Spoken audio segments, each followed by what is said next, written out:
اعوذ باللہ من الشیطان الرجیم بسم اللہ الرحمن الرحیم والضحیٰ واللیل اذا سجا ما ودعک ربک وما قلا وللآخرۃ خیر لک من الاولی ولسوف یؤتیک ربک فترضی الم یجدک یتیما فآوی ووجدك ضالا فهدى ووجدك عائلا فأغنى فأما اليتيم فلا تقهر وأما السائل فلا تنهر وأما بنعمة ربك فحدث رب اشرح لي صدري أمري واحلل عقدة من لساني يفقهوا قولي اللهم صل على محمد وعلى آل محمد كما صليت على إبراهيم وعلى آل إبراهيم إنك حميد مجيد اللهم بارك على محمد وعلى آل محمد كما باركت على إبراهيم وعلى آل إبراهيم إنك حميد مجيد غلام ہیں رسول کے غلام ہیں، غلامی رسول میں موت بھی قبول ہے، جو ہو نہ عشق مصطفیٰ تو زندگی فضول ہے۔ محترم جناب محمد فریال ثاقب صاحب، پرنسپل دارالصفا اسکول، محترم جناب سر جبران ملک صاحب، director New Age Public High school,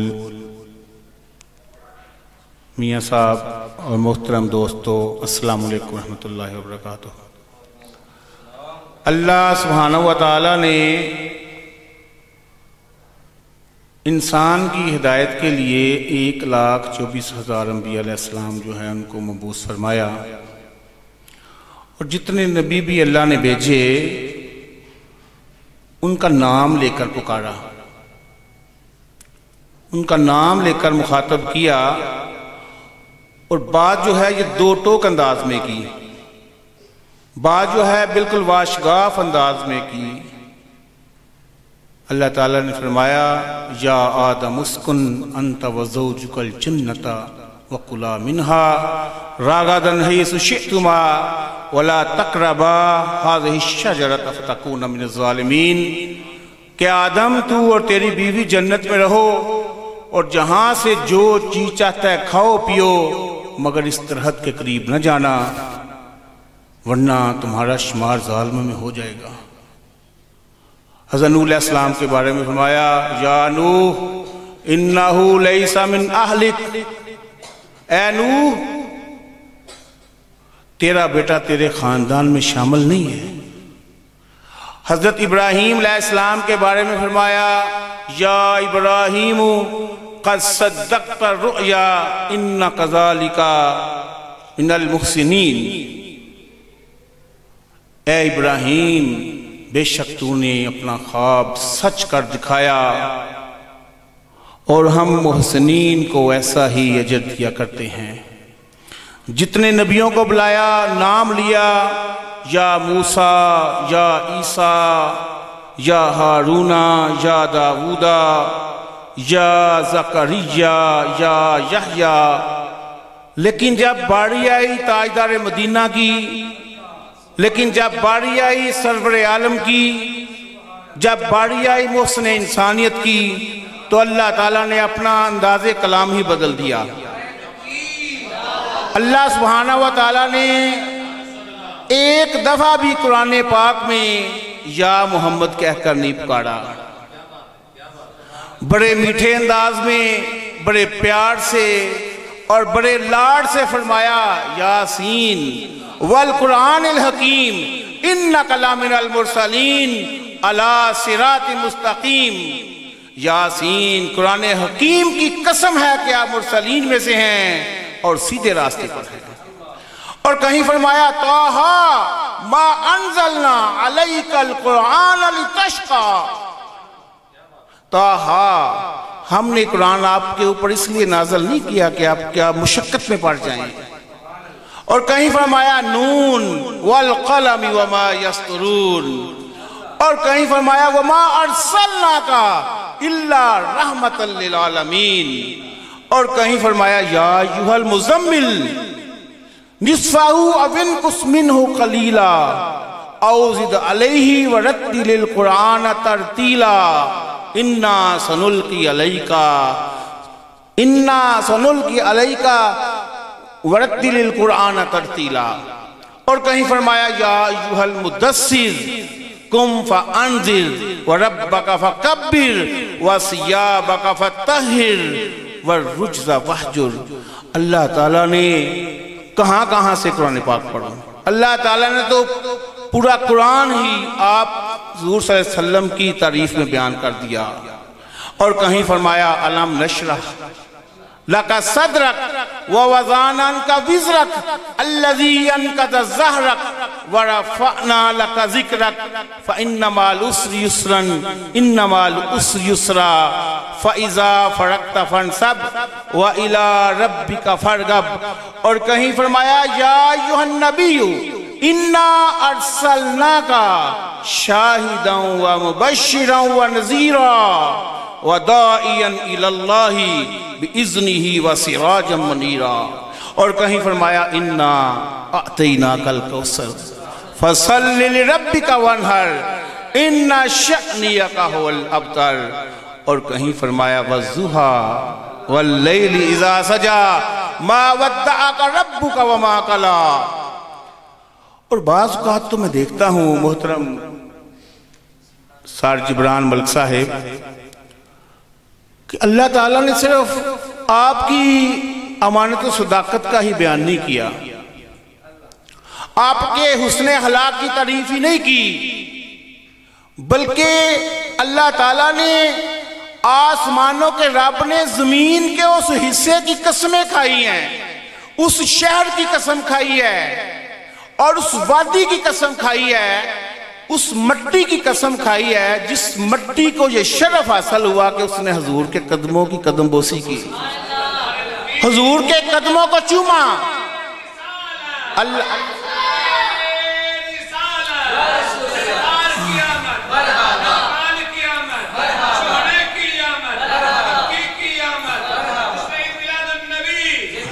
اللہ تعالیٰ نے فرمایا لا اقسم بہذا البلد، اس شہر مکہ کی قسم، وانت حل بہذا البلد ووالد وما ولد، اور کہیں فرمایا والتین والزیتون وطور سینین وہذا البلد الامین۔ اور بعض اوقات تو ایسے بھی ہوا ہے کہ آسمانوں کا رب جلال میں آیا،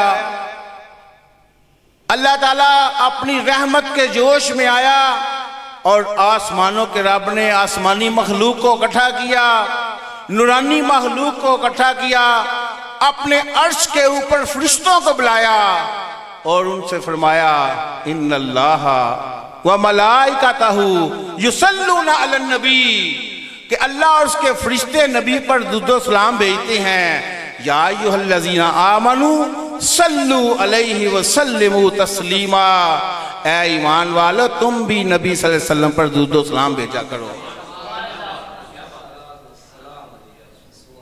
اس لیے ہم رحمت للعالمین کی تعریف اور خوبی کیسے بیان کر سکتے ہیں، جس پر رحمتوں کی بارش تو آسمانوں کا رب کرتا ہے۔ یہ جسارت ایک عرب کے شاعر نے کی تھی۔ ایک دن ایک رات وہ اپنے گھر میں بیٹھا ہوا ہے، گھر کے صحن میں، چاند کی چاندنی میں ستاروں کو جھرمٹ کو دیکھ رہا ہے، اور سوچتا ہے کہ میں نے بڑے بڑے قصیدے لکھے، بڑے بڑے سرداروں اور بادشاہوں کی تعریفیں کی، کبھی کسی کی ہمت و شجاعت کی داد دی، کبھی کسی کے حسن و جمال کی تعریف کی، اور کبھی کسی کی زلفوں کا اسیر ہوا، کیوں نہ آج محمد صلی اللہ علیہ وسلم کی تعریف ہی بیان کروں۔ آخر اس نے کاغذ قلم پکڑا اور شاعری کے موڈ میں لکھنے کے لیے بیٹھ گیا۔ ساری رات سوچتا رہا کہ حضور کی کون سی خوبی پہلے بیان کروں، سیرت کا کون سا پہلو جو ہے وہ پہلے بیان کروں۔ ساری رات بیت گئی، صبح کا اجالا نکلا اور صرف ایک شعر لکھ سکا اور اس نے قلم بند کر دیا۔ عربی کا ایک شعر ہے، ٹوٹا پھوٹا مجھے بھی آتا ہے، لیت القوابق و تنولی انظمہا، کہ کاش کہ آسمانوں پر چمکتے اور دھمکتے ستارے میرے کنٹرول میں ہوتے تو میں ان کو ملا کر ان کو جوڑ کر صرف نام محمد ہی لکھ سکتا پاتا۔ وہ بھی ہاتھ اٹھا گیا، وہ بھی ہینڈز اپ کر گیا۔ اور جو مرزا اسد اللہ غالب ہے اس کے بارے میں کہا جاتا ہے کہ غالب کی جو شاعری ہے وہ شاعری نہیں جادوگری تھی۔ جب وہ شعر لکھنے بیٹھتا تو اشعار ہاتھ باندھ کر اور قطار نازل ہونا شروع ہو جاتے۔ اس کا ایک اپنا شعر ہے کہ دنیا میں اور بھی ہیں سخنور بہت اچھے، کہتے ہیں کہ غالب کا ہے انداز بیاں، اور اس نے بھی حضور کی تعریف کرنے کی جسارت کی۔ اور وہ بھی صرف ایک ہی شعر، عربی کا فارسی کا ایک شعر ہے، وہ بھی ایک شعر لکھ سکا کہ سنا غالب سنا خواجہ بایزدہ گوشتم، اس طرح کا اگلا مصرع بھی ہے کہ غالب تیری کیا اوقات، تیری کیا حیثیت کہ تو تاجدار مدینہ کے اوپر قلم اٹھا سکے، تیری حیثیت ہی نہیں ہے کہ حضور کی تعریف کر سکے۔ کتھے میر علی کتھے تیری ثنا، گستاخ اکھیاں کتھے جال لکھیاں۔ لیکن اس کے اوپر پچھلی صدی کے ایک عاشق رسول، سچے عاشق رسول، قرآن کے شاعر حضرت علامہ اقبال رحمۃ اللہ علیہ نے بھی کی، لیکن وہ بھی صرف یہی لکھ سکے۔ وہ دانائے سبل ختم الرسل مولا کل جس نے غبار راہ کو بخشا فروغ وادی سینہ، اور نگاہ عشق و مستی میں وہی اول وہی آخر وہی قرآن وہی فرقان وہی یاسین وہی طٰہٰ۔ تو ہم کیا کہہ سکتے ہیں؟ میں کیا کہہ سکتا ہوں؟ میں حضور کی تعریف کیا کر سکتا ہوں؟ میں تو صرف یہی کہہ سکتا ہوں کہ اول بھی تو، آخر بھی تو، قرآن بھی تو، فرقان بھی تو، یاسین بھی تو، طٰہٰ بھی تو، اللہ کا آخری کلام بھی تو، اللہ کا آخری فرمان بھی تو، اللہ کا آخری انعام بھی تو، اللہ کا آخری احسان بھی تو، لقد من اللہ علی المومنین، اللہ کا آخری احسان بھی تو، اور لوح بھی تو، قلم بھی تو، تیرا وجود الکتاب۔ ہم کیا کہہ سکتے ہیں؟ حضور صلی اللہ علیہ وسلم کا جو مقام ہے، مجھے ایک قرآن پاک کی سورت یاد آ رہی ہے، سورہ لہب۔ یہ اس وقت نازل ہوئی، میں تھوڑا سا اس کی تمہید میں ایک بات بتانا چاہتا ہوں حضور کے مقام کے بارے میں، کہ حضور کا مقام کیا ہے۔ اس لیے مجھے یہ تھوڑا سا پیچھے جانا پڑا کہ اسلام کا اور حضور صلی اللہ علیہ وسلم کے سب سے بڑے جو دشمن ہوئے ہیں وہ دو ہیں، بے شمار تھے۔ ایک ابو جہل تھا، عمر بن حشام اس کا صحیح نام تھا، اور دوسرا تھا ابو لہب، یہ اس کی کنیت تھی، اس کا اصل نام تھا عبد العزا، یعنی کہ عزا بت کا بندہ۔ تو اللہ تعالیٰ نے اس کا کنیت کے نام سے اس کو پکارا ہے۔ یہ اتنا کٹر دشمن تھا حضور صلی اللہ علیہ وسلم کا کہ جب کوہ صفا پہ آپ نے فرمایا قریش والو کہ اگر میں تم سے کہوں کہ پہاڑی کی دوسری جانب ایک لشکر ہے جو تم پر حملہ کر دے گا تو کیا تم میری بات مان لو گے؟ تو سب نے بجک آواز ہو کر کہا کہ کیوں نہیں، ہم نے آپ کو کبھی جھوٹ بولتے نہیں دیکھا۔ تو آپ نے فرمایا قولوا لا الہ الا اللہ تفلحون، کلمہ پڑھ لو کامیاب ہو جاؤ گے۔ لیکن یہ حضور کا چچا جو تھا ابو لہب، اس نے کہا معاذ اللہ ستیہ ناس ہو تیرا، کیا تو نے ہمیں اس کام کے لیے بلایا تھا؟ اور اپنے گھر آیا. اس کے 2 بیٹے تھے، عتبہ اور عتیبہ، اور حضور کی 2 صاحبزادیاں ام کلثوم اور رقیہ رضی اللہ تعالیٰ عنہ کے ساتھ ان کی نکاح ہو چکا تھا، بیاہ چکی تھیں. تو اس نے اپنے بیٹوں کو بلایا اور کہا کہ اگر تم نے اس کو طلاق نہ دی تو میں نے تمہیں نہیں رکھنا، ان دونوں کو طلاق دے دو. تو دونوں نے طلاق دے دی. تو آپ تصور کریں کہ جس کے 2 بیٹیوں کی طلاق ہو جائے اس باپ کا کیا حال ہوتا ہوگا. لیکن حضور نے یہ مصیبت بھی جھیلی. اور جو عتیبہ تھا، یہ احادیث میں آتا ہے کہ عتبہ جو تھا یہ فتح مکہ کے بعد مسلمان ہو گیا تھا، لیکن جو عتیبہ تھا اس نے حضور صلی اللہ علیہ وسلم کے اوپر تھوکا جو آپ کے اوپر نہیں پڑا. تو آپ نے اس کو ایک بد دعا دی کہ اللہ تجھے اپنی بلاؤں میں سے کوئی بلا بھیجے اور تجھے اٹھا لے ادھر سے. تو ایک دفعہ وہ ابو لہب جو سفر کر رہا تھا قافلوں کی شکل میں شام کی طرف، راستے میں سٹے ہوا، تو اس کو پتا تھا کہ حضور نے یہ بد دعا دی ہوئی ہے. تو اس نے بالکل قافلے کے سینٹر میں کر کے عتیبہ کو جو ہے سلایا رات کے وقت، اور سائیڈوں پہ گھوڑے، اونٹ اور سارے چیزوں کو کھڑا کر دیا. لیکن رات کے وقت جب سارے سو گئے تو اللہ نے کوئی بلا بھیجی، کوئی شیر کہتا ہے، کوئی کتا کہتا ہے، کوئی پتہ نہیں کیا کیا چیزیں کہتا ہے، وہ سونگتا پھر رہا ہے اور ساری چیزوں کو سائیڈوں پہ کر کے اس نے عتیبہ کو چیر پھاڑ دیا. اور جب ابو لہب کی، میں ابو لہب کا ایک اور بات بتاتا ہوں کہ جب یہ حضور صلی اللہ علیہ وسلم کے گھر کے بالکل ساتھ متصل گھر تھا ان کا، جن لوگوں نے عمرہ حج کیا ہے انہوں نے دیکھا ہے کہ وہ حضور صلی اللہ علیہ وسلم کی جو ہے پیدائش تھی وہاں لائبریری بنا دی گئی ہے، اور آگے ایک واش روم ہے جو ابو جہل کے نام سے منسوب ہیں، اور پھر آگے ان کی بلاتا ہے. تو اس کا گھر جو تھا وہ حضور کے گھر کے بالکل ساتھ تھا. دیکھیں جب آپ کے بڑے صاحبزادے قاسم فوت ہوئے اور اس کے بعد جب عبداللہ جو تھے رضی اللہ تعالیٰ عنہ حضور صلی اللہ علیہ وسلم کے صاحبزادے بالکل چھوٹے تھے چند دنوں کے، وہ فوت ہوئے تو رات کا وقت تھا، تو اس کا گھر بالکل ساتھ تھا. تو دیکھیں دنیا داری میں بھی انسان جو ہے اپنے کٹر سے کٹر دشمن کے پاس چلا جاتا ہے. از راہ ہمدردی دنیا کو دکھانے کے لیے، منہ رکھنے کے لیے کوئی انسان ہمدردی کرتا ہے. لیکن ابو لہب جو تھا اس کی خوشی چھپائے نہیں چھپ رہی تھی، یہ اس کی خوشی چھپائے نہیں چھپ رہی تھی. یہ بھاگا قبلہ کی طرف، راستے میں ابو جہل کا گھر آتا تھا اور یہ پکارتا جا رہا تھا بتعرا محمد لیلتا، کہ آج رات محمد صلی اللہ علیہ وسلم کی جڑ کٹ گئی، ان کا نام لیوا کوئی نہیں رہا، اور ان کو جب وہ فوت ہو جائیں گے تو ان کو پکارنے والا، ان کو یاد کرنے والا کوئی نہیں رہا.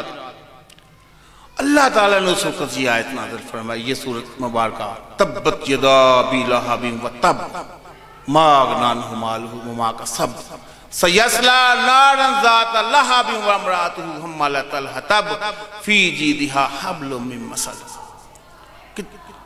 اللہ نے بد دعا دی اس میں ابو لہب کو، اور یہ جب مرا تو اس کو ایک بیماری لگ گئی تھی، ادسا کی بیماری تھی، جیسے ہم کہہ سکتے ہیں کہ کرونا لگ گیا تھا اس وقت بھی، اچھوت کی بیماری لگ گئی تھی، کوئی اس کے قریب نہیں آتا تھا.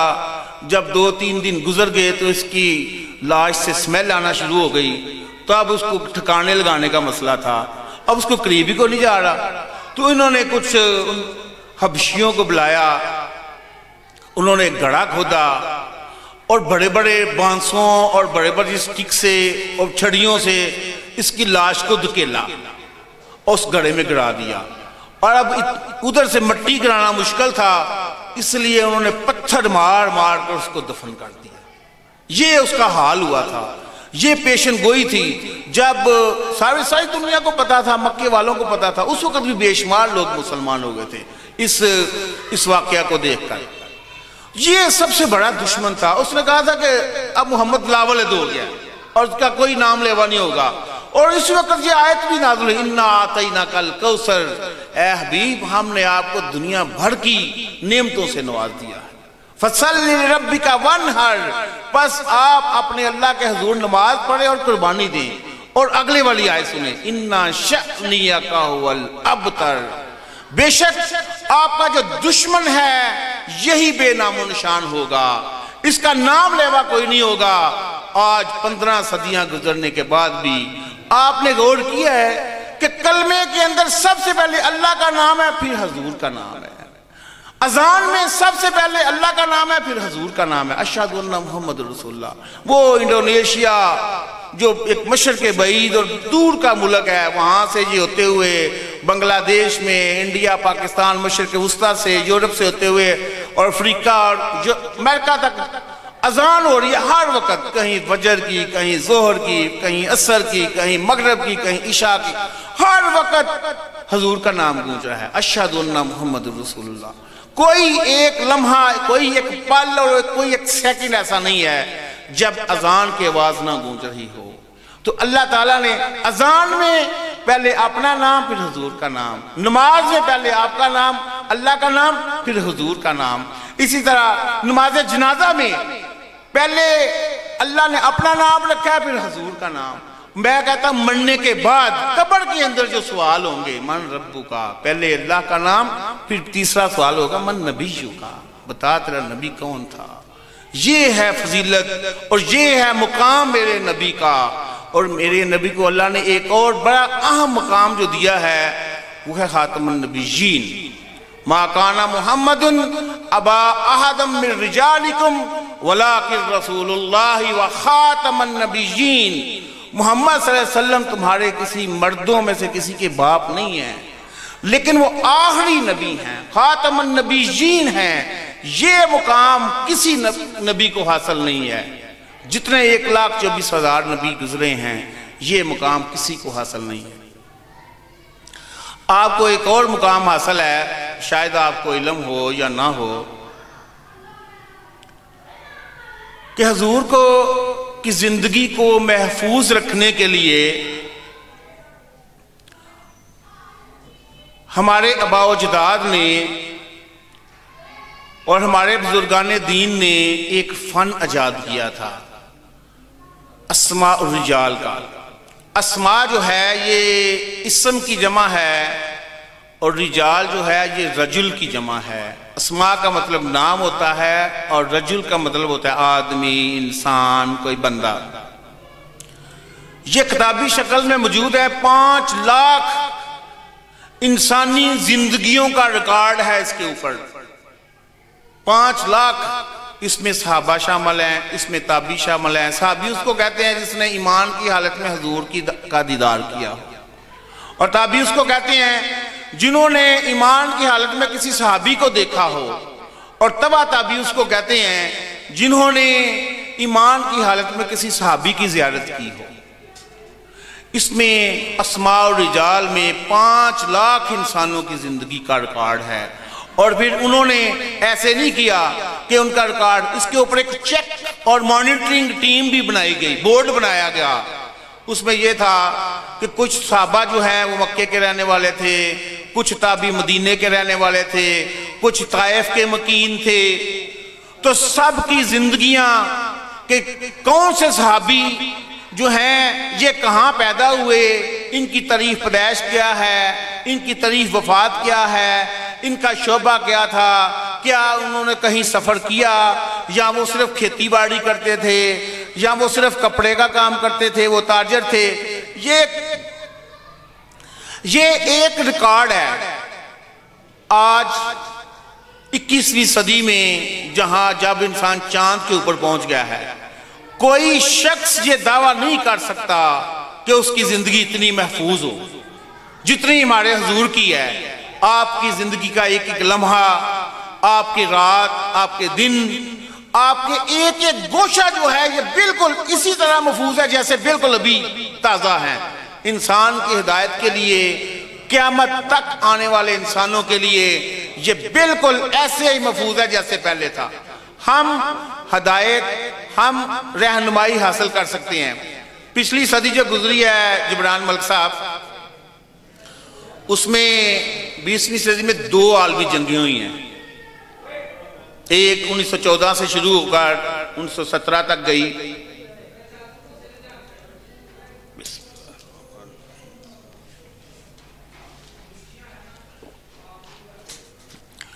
اس میں پہلی جنگ عظیم میں 20 ملین لوگ مارے گئے، یعنی کہ 2 کروڑ انسان.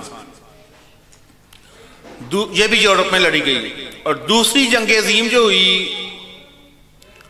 یہ 1939 سے شروع ہوئی اور 1944 تک چلی. اس میں امریکہ نے جاپان کے 2 شہروں ناگاساکی اور ہیروشیما کے اوپر ایٹم گرایا تھا، ایٹم بم.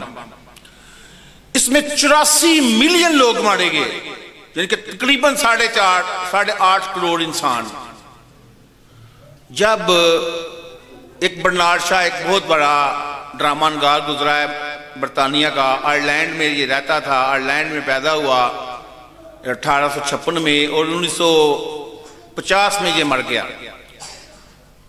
اس نے جب انسانی خون اتنا دیکھا تو اس نے کہا کہ آج ایک محمد کی ضرورت ہے صلی اللہ علیہ وسلم، جنہوں نے انسانی خون کی اتنی قدر کی، اتنا بڑا انقلاب لے کے آئے کہ دونوں سائیڈوں سے ملا کر پورا عرف ادا کر لیا. حضور نے دونوں سائیڈوں سے ملا کر 700 لوگ مارے گئے تھے، دونوں سائیڈوں سے.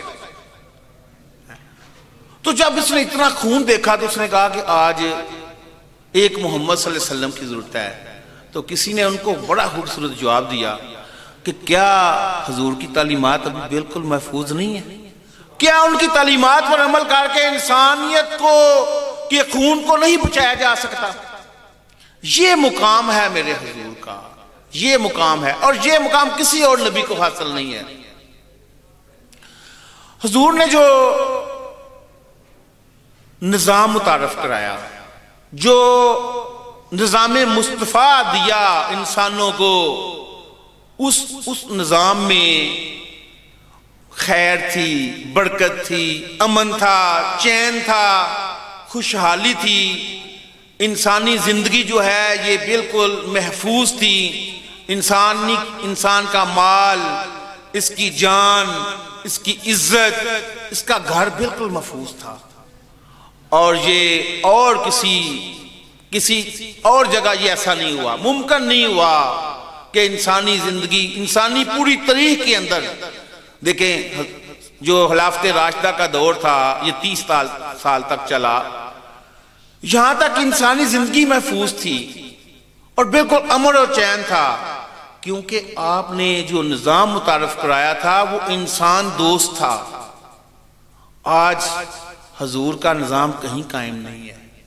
حضور نے جو 3 بنیادی طور پر جو 3 نظام متعارف کرائے، وہ ایک سوشل سسٹم تھا، ایک جوڈیشری سسٹم تھا، اور تیسرا جو تھا وہ پولیٹیکل سسٹم تھا.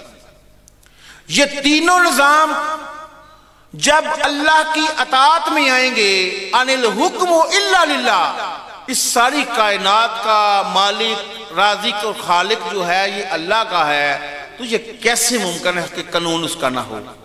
جب اللہ کا قانون نہیں ہوگا تو پھر اللہ کے جو لاز ہیں وہ بالکل فکس لاز ہیں. جو بھی ان کی خلاف ورزی کرے گا وہ اللہ کے قانون کی زد میں آئے گا. تو آج انسانیت جو بھٹک رہی ہے، جو سسک رہی ہے، جو ترس رہی ہے، وہ یہ ہے کہ آج کہیں بھی نظام مصطفیٰ قائم نہیں ہے. آپ نے جو نظام متعارف کرایا وہ سورہ مائدہ کی آیت نمبر 44 کے اندر، 45 کے اندر اور 47 کے اندر مفتی اعظم اللہ تعالیٰ کا فتویٰ سنیے، نظام مصطفیٰ کا فتویٰ سنیے. اللہ تعالیٰ نے فرمایا وَمَن لَمْ يَحْكُمْ، یہ سورہ مائدہ کی آیت نمبر 44 ہے، وَمَن لَمْ يَحْكُمْ بِمَا أَنزَلَ اللَّهُ فَأُولَئِكَ هُمُ الْكَافِرُونَ. آگے 45 نمبر آیت فوجداری قانون آ رہا ہے، فوجداری، کرمنل لا. اللہ تعالیٰ نے جو کرمنل لا دیے ہیں، اگر اس کے مطابق ہم فیصلے نہیں کرتے تو اللہ کا فتویٰ بھی سن لیں۔ اللہ تعالیٰ نے فرمایا وَكَتَبْنَا فِيهَا أَنَّ النَّفْسَ بِالنَّفْسِ وَالْعَيْنَ بِالْعَيْنِ وَالْأَنْفَ بِالْأَنْفِ وَالْأُذُنَ بِالْأُذُنِ وَالسِّنَّ بِالسِّنِّ وَالْجُرُوحَ قِصَاصٌ فَمَنْ تَصَدَّقَ فَهُوَ كَفَّارَةٌ لَهُ وَمَنْ لَمْ يَحْكُمْ بِمَا أَنزَلَ اللَّهُ فَأُولَئِكَ هُمُ الظَّالِمُونَ۔ پھر آیت نمبر 47 میں فرمایا وَمَنْ لَمْ يَحْكُمْ بِمَا أَنزَلَ اللَّهُ فَأُولَئِكَ هُمُ الْفَاسِقُونَ۔ وہ لوگ کافر ہیں، وہ لوگ ظالم ہیں، وہ لوگ فاسق ہیں۔ کون سے لوگ؟ ان النفس بالنفس، جان کے بدلے جان، والعین بالعین، آنکھ کے بدلے آنکھ، والانف بالانف، اور اس کان کے بدلے کان، والاذن بالاذن، کان کے بدلے کان، والانف بالانف، ناک کے بدلے ناک، والسن بالسن، اور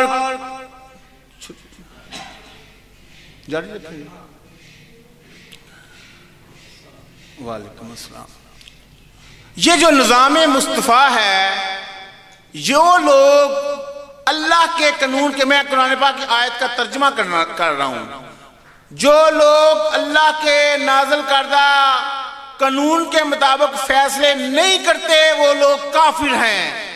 یہ سورہ مائدہ کی آیت نمبر 44 جا کر پڑھ لیں اس کا ترجمہ، اور 45 کا، جو لوگ اللہ کے نازل کردہ قانون کے مطابق فیصلے نہیں کرتے وہ لوگ ظالم ہیں۔ آیت نمبر 45، آیت نمبر 47 میں وَمَن لَّمْ يَحْكُمْ بِمَا أَنزَلَ اللَّهُ فَأُولَئِكَ هُمُ الْفَاسِقُونَ۔ جو لوگ اللہ کی نازل کردہ شریعت کے مطابق فیصلے نہیں کرتے وہ لوگ فاسق ہیں۔ یہ ہے نظام مصطفیٰ، یہ ہے اللہ۔ جو ہمارے کورٹوں کچہریوں میں کیا قرآن کے مطابق فیصلے ہو رہے ہیں؟ اگر نہیں ہو رہے تو اللہ کا فتویٰ سن لیں۔ اللہ کا فتویٰ آپ نے سن لیا۔ دیکھیں اس محفل پاک میں، اس نورانی اور روحانی محفل میں میں ایک پیغام دینا چاہتا ہوں کہ آج کی اس گلوبل ویلیج میں پاکستان ایک محلے کی شکل اختیار کر گیا ہے اور یورپ اور امریکہ دوسرے محلے کی شکل اختیار کر گئے ہیں۔ آج پاکستان میں ربیع الاول کا مہینہ آتا ہے تو گلیاں بازار سج جاتے ہیں، حضور کی محافل کا انعقاد ہوتا ہے، درود و سلام کی محفلوں جو ہیں وہ بنائی جاتی ہیں اور آپ پر درود و سلام بھیجے جاتے ہیں۔ یہ کیسی دنیا ہے، یہ کیسی زمین ہے کہ اس کے ایک حصے کے اوپر حضور پر جان نچھاور کی جا رہی ہے، فدا کا امی و ابی کی صدائیں بلند ہو رہی ہیں، درود و اسلام کی صدائیں بلند ہو رہی ہیں، اور گلیاں و کوچہ بازار جو ہے سجائے جا رہے ہیں، اور اس کے دوسرے حصے میں فرانس کے اندر حضور صلی اللہ علیہ وسلم کے خاکے بنائے جا رہے ہیں، آپ کے کارٹون بنائے جا رہے ہیں۔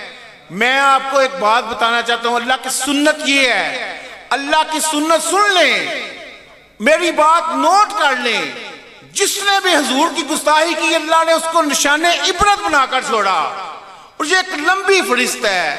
یہ عامر چیمہ شہید دیکھ لیں، غازی لمدین شہید دیکھ لیں، اور ممتاز قادری کو دیکھ لیں۔ اللہ نے جس نے بھی حضور کی گستاخی کی ہے، اللہ نے اس دنیا کے اندر اس کو نشان عبرت بنا کے چھوڑا ہے۔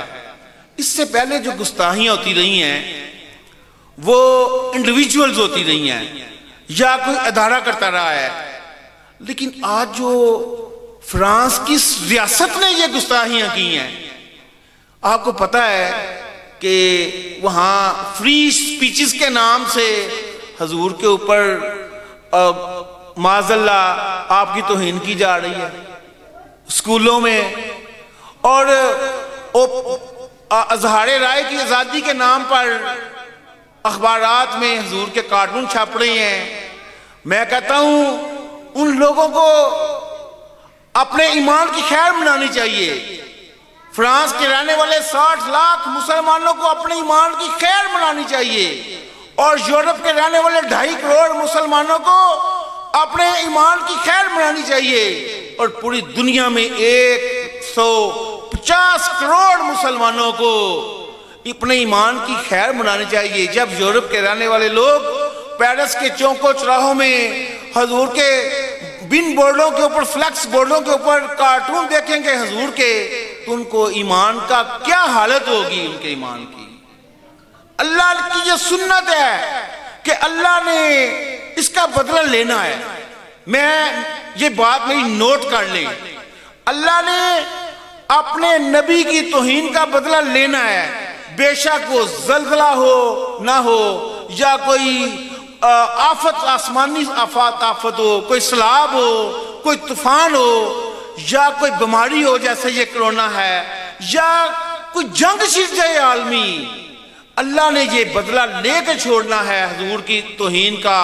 کیونکہ مجھے وہ قرآن پاک کی آیت بار بار ہٹ کرتی ہے، سورہ توبہ کی آیت، غور سے سنیے، غور سے سنیے، اللہ نے نہیں چھوڑنا ان لوگوں کو، اور ایمان والوں سے بھی اللہ بلکہ ہے ایمان والوں سے مخاطب ہے۔ سنیے آیت نمبر 23 ہے، اللہ تعالیٰ فرماتا ہے یا ایھا الذین آمنوا لا تتخذوا آباءکم واخوانکم اولیاء ان استحبوا الکفر علی الایمان ومن یتولہم منکم فاولئک ھم الظالمون قل ان کان آباؤکم وابناؤکم واخوانکم وازواجکم وعشیرتکم واموال اقترفتموها وتجارت تخشون کسادها ومساکن ترضونها احب الیکم من اللہ ورسولہ وجہاد فی سبیلہ فتربصوا حتی یأتی اللہ بامرہ واللہ لا یہدی القوم الفاسقین۔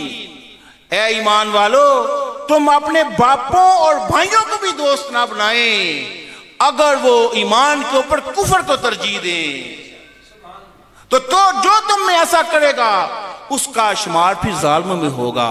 اے نبی صلی اللہ علیہ وسلم ان سے فرما دیجئے، یہ دیکھیں اللہ تعالیٰ نے محبتیں گنائی ہیں، آپ نے محبتیں کتنی ہیں گننی ہے، کتنی محبتیں اللہ نے گنائی ہیں، اور بعد میں کیا فرمایا یہ بھی گننا ہے۔ اے نبی ان مومنوں سے فرما دیجئے کہ اگر تمہارے باپ اور تمہارے بیٹے اور تمہارے بھائی اور تمہاری بیویاں اور تمہارے رشتہ دار اور تمہارے وہ مال جو تم نے کمائے ہیں اور تمہارے وہ کاروبار جن کے مات پار جانے کا تمہیں ہر وقت دھڑکا لگا رہتا ہے اور تمہارے وہ گھر جو تمہیں بڑے پیارے لگتے ہیں، تم کو اللہ اور اس کے رسول اور اللہ کی راہ سے زیادہ عزیز تر ہیں، تو پھر انتظار کرو کہ اللہ اپنا عذاب لے آئے۔ اور زرداری حکومت میں جو سلمان تصیر تھا، یہ شیخ پورہ جیل کے اندر جب تھی تو سلمان تصیر گورنر تھا پنجاب کا، وہ اس کو ملنے کے لیے گیا اور اس کو جا کر فرسٹ کلاس سہولتیں دیں، اور باہر آ کر اس نے پریس کانفرنس کی اور کہا کہ آسیہ کا تو کوئی قصور نہیں ہے، یہ جو شک ہے نا معاذ اللہ نعوذ باللہ 295C یہ کالا قانون ہے۔ تو اس کا باڈی گارڈ تھا ممتاز حسین قادری رحمت اللہ علیہ، اس کی گارڈ تھا ذاتی، اس کی ڈیوٹی نہیں تھی، اس نے کہہ کے ڈیوٹی لگوائی اور گورنر ہاؤس کے اندر 2 سیکنڈ میں 30 گولیاں اس کے جسم کو نکال دی۔ اس نے کہا کہ تم نے حضور کی توہین کی ہے، جو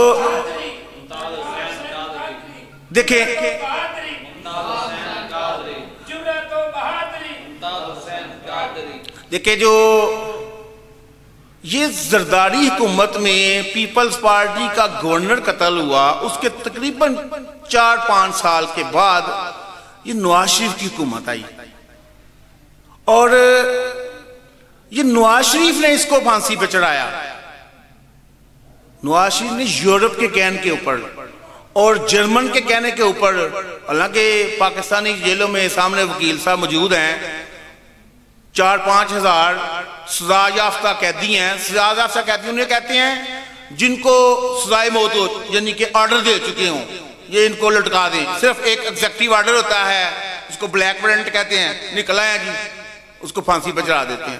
کسی کو نہیں چڑھانے دے. کیوں؟ یورپ ناراض ہو جاتا ہے جی. وہ کہتا ہے جی قتل کا بدلہ قتل، ان النفس بالنفس، قتل کا بدلہ قتل نہیں ہونا چاہیے. لیکن جس کو جان، اس کو صرف پھانسی دی گئی. ریمنڈ ڈیوس کو پھانسی نہیں دی گئی، اس نے 2 قتل کیے تھے. تو جب نواز شریف کی پھانسی دی، اس وقت بھی میں نے ایک بیان دیا تھا. میں نے کہا تھا یہ ممکن نہیں ہے کہ اس کی حکومت بچ سکے. حالانکہ بڑی اس کی اکثریت تھی، بڑی اکثریت تھی.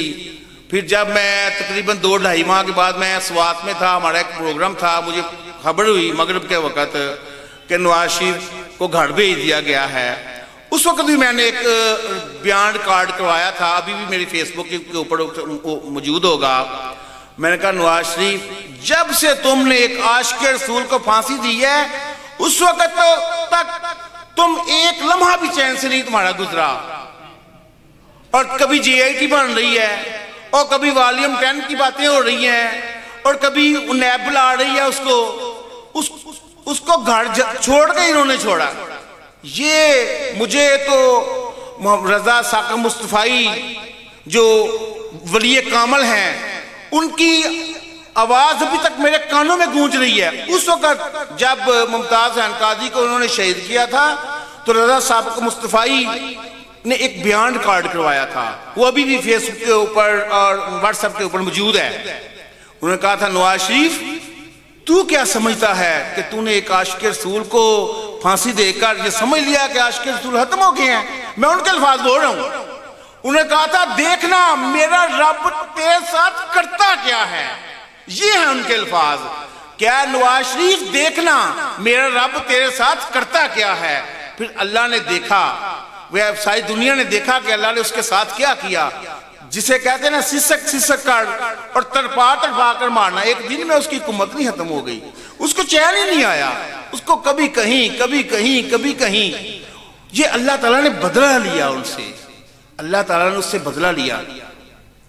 بس 1 منٹ. پھر جب ممتاز حسین قاضی کو، مجھے یہ بھی شرف حاصل ہے کہ میں نے پنڈی کے اندر ان کا نماز جنازہ ہوا تھا لیاقت باغ میں. تو جو لوگ پنڈی گئے ہیں، مڑیر چونک سے لیاقت باغ کی طرف راستے میں ایک آتا ہے روزنامہ جنگ کی بلڈنگ آتی ہے، وہ کافی دور ہے ادھر سے. تو اتنا رش تھا کہ میں صرف ادھر تک ہی پہنچ سکا تھا، آگے جا ہی نہیں سکا تھا. یعنی کہ اتنے لاکھوں لوگ تھے. اور آج بھی ایک عاشق رسول کا جنازہ ہوا ہے، ساری دنیا نے دیکھا ہے کہ یادگار پاکستان میں تیل دھرنے کی جگہ نہیں تھی، اور پورا لاہور جو تھا بند تھا. یعنی کہ اس داتا دربار سے لے کر اور ادھر لاڑی اڈے کی طرف سے پورا لاہور بلاک ہوا تھا. تو جس نے بھی حضور کی شان بلند کی، اللہ اس کی شان بلند کرتا ہے. اور جس نے حضور کی گستاخی کی ہے، اللہ اس کو شان عبرت بناتا ہے. وما علینا الا البلاغ.